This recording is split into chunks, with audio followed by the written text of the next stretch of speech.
जय गुरुदेव। बात है बहुत पुरानी। एक छोटी सी रियासत हुआ करती थी। उस रियासत का एक बादशाह था। बादशाह हर साल अपने महल में सर्कस टाइप के नाटक करवाया करता था। तो ऐसे ही एक बार सर्कस वाले नाटक दिखाने के लिए आए हुए थे। तो उनके उस सर्कस के ग्रुप में एक लड़की थी जो कि बहुत ही सुंदर थी। वो इतनी सुंदर थी कि बादशाह का जो लड़का था, शहजादा, वो उस लड़की को देखकर उस पर मोहित हो गया। जब सर्कस वाले तमाशा करके फिर जाने लगे तो शहजादे ने अपने दिल से मजबूर होकर उस लड़की से कहा कि मुझे छोड़कर तुम कहाँ जा रही हो, मुझे भी अपने साथ ही ले चलो। बादशाह बहुत रोया धोया, बेटे को रोकने की 1000 कोशिश की, लेकिन उस लड़की के इश्क ने शहजादे को अंधा कर दिया था। तो वो शहजादा उन सर्कस वालों के साथ ही चला गया। शहजादे ने उस लड़की से शादी की और कई साल उन्हीं सर्कस वालों के साथ रहने के बाद वो भी सर्कस के करतब दिखाने में माहिर हो गया और फिर उसने भी उनके साथ उस सर्कस में बतौर एक फनकार हिस्सा लेना शुरू कर दिया। तो एक दिन ऐसे ही किसी शहर में सर्कस हो रहा था जिसमें एक महात्मा भी मौजूद थे, एक फकीर। तो उन्होंने उस शहजादे को देखा कि वो 2 ऊंची इमारतों के बीच जमीन से 60 फीट ऊंचाई पर बंधी रस्सी पर चलकर अपना करतब दिखा रहा है। उसका करतब वाकई कमाल का था। वो इतनी ऊंचाई पर था और रस्सी भी ज्यादा मोटी नहीं थी, लेकिन फिर भी वो अपना करतब बहुत ही शानदार दिखा रहा था। तो जब उसका करतब खत्म हुआ तो वो फकीर साहब उसके पास पहुंचे। तो उन बुजुर्ग ने उस शहजादे से कहा कि ये खेल तमाशे अच्छे हैं, लोगों को खुश करने का सामान है, लेकिन ये बस खुद का मन बहलाने के लिए है। और खुद को बहलाना क्या अगर खुद को जाना ही नहीं। ये खुद को बहलाने में ही तो लोग जिंदगियां अपनी खोए जा रहे हैं। ऐ शहजादे, तुम ये तमाशा दिखाते दिखाते एक दिन इसी तमाशे में ही खत्म हो जाओगे। तूने इतना अरसा लगाकर रस्सी पर खुद को संभालना सीखा। इतने अरसे में तो तू चाहता तो जिंदगी के पुल सिरात पर भी संभल कर चलना सीख सकता था।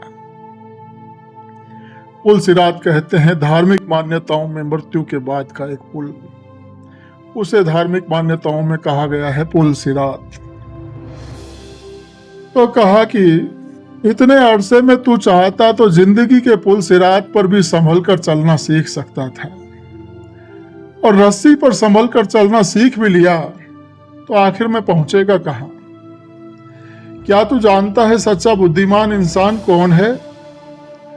वो जो समय के भ्रम से ऊपर उठकर असली सच्चाई की तलाश में निकलता है। तू इतने सालों से इन लोगों के साथ रहकर इतनी ऊंचाई पर रस्सी पर चलना सीख गया है। अब मेरे पास आ, मैं तुझे इतने ही अरसे में जिंदगी के पुल सिरात पर चलना सिखा दूंगा। और ये वाकया वैसे तो बड़ा सादा सा है, मगर इसमें कुछ सबक हैं जो सीखने जरूरी हैं। पहली बात तो यह है कि जब तुम प्यार करते हो किसी से तो उसमें बड़ी एहतियात रखना है कि इंसान जिससे भी प्यार करता है उसी के जैसा हो जाता है। तो प्यार करना हो, इश्क करना हो तो किसी ऐसे से करना जो जिंदगी के रास्ते पर तुमसे आगे हो, चाहे 2 कदम ही सही, लेकिन तुमसे पीछे ना हो। अगर जिंदगी की राह पर खुद से भी कमतर दर्जे पर मौजूद किसी चीज, किसी शख्स या चाहे जो भी हो, उससे प्यार करोगे तो उस जैसे ही हो जाओगे। प्यार तुम्हारे हाथ में मौजूद पारस है, जैसे इसको छुओगे तुम भी वैसे ही हो जाओगे। कभी ध्यान दिया है कि जो लोग दौलत से प्यार करते हैं उनका चेहरा भी एक दिन पुराने और घिसे पिटे नोट जैसा हो जाता है। जैसे नोट कई हाथों से गुजरकर कमजोर और सिकुड़ा सा हो जाता है, वही हाल उस इंसान का हो जाता है जो नोटों के प्यार में पड़ जाता है। वो कहानियां तो सुनी ही होंगी कि जब कोई दौलतमंद मरता है तो वो सांप बनकर अपने खजाने पर बैठ जाता है। बात सही भी है, फिर भी ये कहानियां हैं। लेकिन हकीकत ये है कि वो मरने से पहले ही सांप था। तुम मरने के बाद की बात करते हो, मरने से पहले ही सांप बना बैठा था। कभी सोचा है कि ये जो दौलतमंद हैं इनका और काम ही नहीं होता कोई, सिवाय दौलत को, अपने खजाने को सुरक्षित रखने की कोशिश के सिवा। दौलतमंद दौलत को जीता थोड़े ही है, वो दौलत को भोगता थोड़े ही है। वो तो बस दौलत की हिफाजत करता रहता है, वो बस चौकीदार होता है। दौलत को इस्तेमाल करने की तो काबिलियत ही अमीरों में नहीं रह जाती, क्योंकि दौलत को जीने के लिए तो दौलत को छोड़ने की कला आनी चाहिए, वो आनी बहुत जरूरी है। एक बड़ा मशहूर किस्सा है। दो फकीर थे, दोनों फकीर हमेशा साथ साथ रहा करते थे। एक फकीर कहता था कि दौलत में कुछ मजा नहीं है, यह बिल्कुल बेकार सी चीज है, और वो कभी भी रुपया पैसा अपने पास नहीं रखता था। जबकि जो उसके साथ दूसरा फकीर था वो हमेशा कहता था कि वक्त पर पैसों की जरूरत पड़ सकती है, कभी बीमारी है, कभी भूख है, कभी सफर है, कभी कोई मसला, कभी कोई। इसके लिए पैसे काम की चीज हैं, इन्हें जरूर साथ रखना चाहिए। अब हुआ यूं कि दोनों एक दिन कहीं जा रहे थे। शाम का वक्त था। उनके सामने एक नदी थी जिसके पार जाना उन्हें बहुत जरूरी था, क्योंकि जिस तरफ वो दोनों थे वो एक जंगली इलाका था और जहां दरिंदे शेरों का बड़ा ही खतरा था। नदी किनारे पर एक मल्लाह अपनी कश्ती को लंगर से बांधने में मशगूल था। तो जब वो दोनों फकीर उसके पास पहुंचे और उससे कहा कि भाई हमें नदी पार करा दो, तो मल्लाह ने देखा कि दोनों फकीर हैं, पता नहीं इनके पास रुपया पैसा होगा भी कि नहीं। तो उसने कहा कि भाई शाम का वक्त है, मैं अब कश्ती नदी में नहीं ले जा सकता हूं। हाँ, अगर तुम लोगों के पास किराया देने के लिए 1 रुपया है तो मैं सिर्फ तुम्हें छोड़ने के लिए उस पार जा सकता हूं, लेकिन वहां से वापस इस पार वापस आने के लिए तुम्हारा इंतजार नहीं करूंगा। खैर, जिस फकीर के पास रुपए थे उसने 1 रुपया दिया और फिर दोनों ने नदी पार कर ली। जब वो दोनों दूसरी तरफ पार पहुंच गए तो रुपया पैसा साथ रखने वाले फकीर ने हंसते हुए दूसरे फकीर से कहा कि अब बोलो, क्या कहते हो? क्या पैसे साथ रखना जरूरी नहीं है? अगर आज ये रुपया मेरे पास नहीं होता तो हम उसी तरफ रह गए होते और पता नहीं वहां हमें शेर खाता या कोई और दरिंदा खाता। अब नदी के इस तरफ आ गए हैं जहां लोग हैं, बस्ती है, तो बच गए और बचे इन रुपयों की वजह से। अब तुम बताओ क्या कहते हो? तो ये सुनकर दूसरा फकीर हंसने लगा। उसने कहा, मेरे दोस्त, तुम्हें बात अभी समझ नहीं आई है। हम दौलत की वजह से नहीं बचे हैं, हम दौलत की वजह से नदी नहीं पार कर सके हैं, बल्कि हम नदी इसलिए पार कर सके हैं क्योंकि हम उस दौलत को छोड़ सके, वो दौलत उस मल्लाह को दे सके। रुपया होने से पार नहीं उतरे हैं, रुपया छोड़ने से इस पार उतरे हैं, क्योंकि सिर्फ रुपया होने से क्या होता है। अगर तुम देने को राजी ही नहीं होते, अगर नदी के इस पार हम उतर सके हैं तो बस इसलिए कि हम वो रुपया उस मल्लाह को दे सके। तो यही हाल है दौलतमंदों का। दौलतमंद कभी अपनी दौलत को भोग नहीं सकता, क्योंकि दौलत को भोगना हो, उसे जीना हो तो उसे लुटाना पड़ता है। महात्मा कहा करते हैं कि जिन्होंने छोड़ा वही जिए। इस दुनिया में भी दौलत को भोगना है तो उसे छोड़ना सीखना होगा।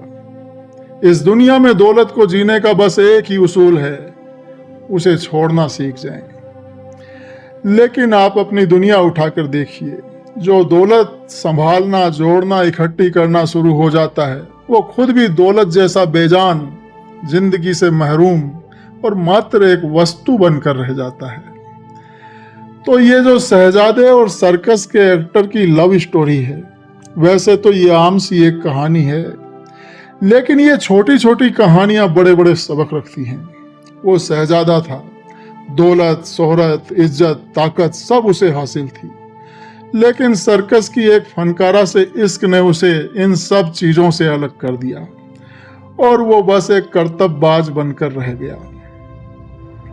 तो कभी गौर करो अपने दोस्तों पर, जिनसे तुम दोस्ती का और प्यार का रिश्ता बनाते हो, आखिर में उन्हीं जैसे हो जाते हो।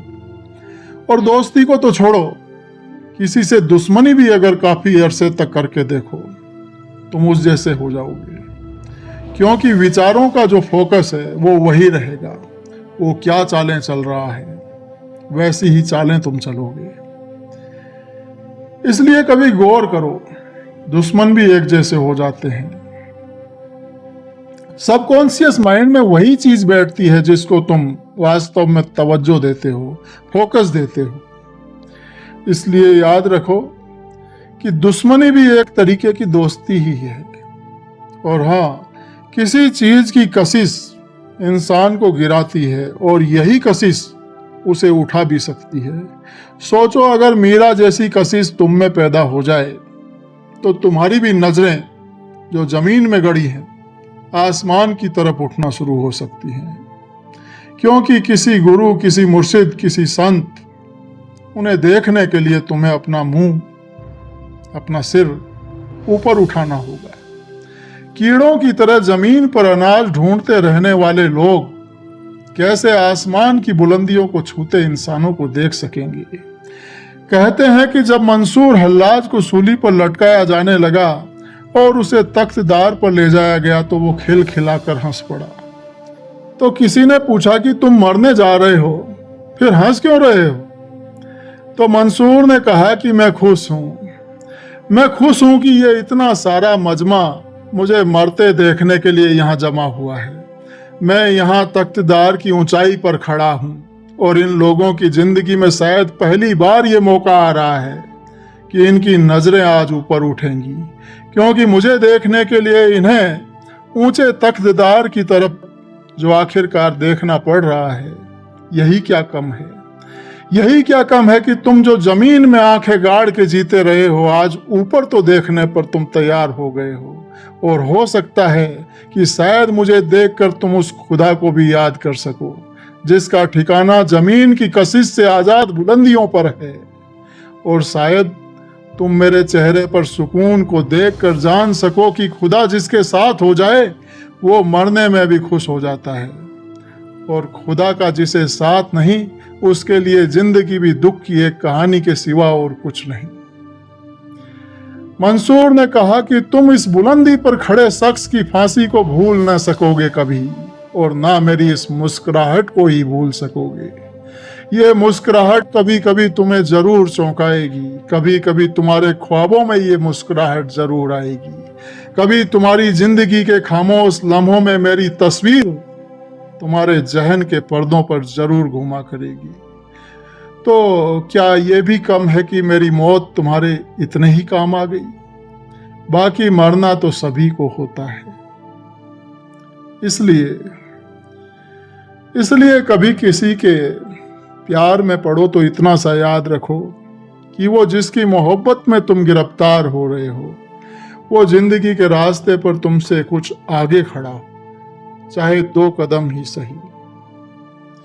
ये मुर्शिद की मोहब्बत का बस इतना ही किरदार होता है, ये तुम्हें तुम्हारे उस मुकाम से कि जहां तुम आज मौजूद हो उससे आगे ला खड़ा करता है, आगे, बहुत आगे। और याद रखो, अपने से भी पीछे मौजूद लोगों की मोहब्बत में कभी ना पड़ना, नहीं तो तुम गिरोगे।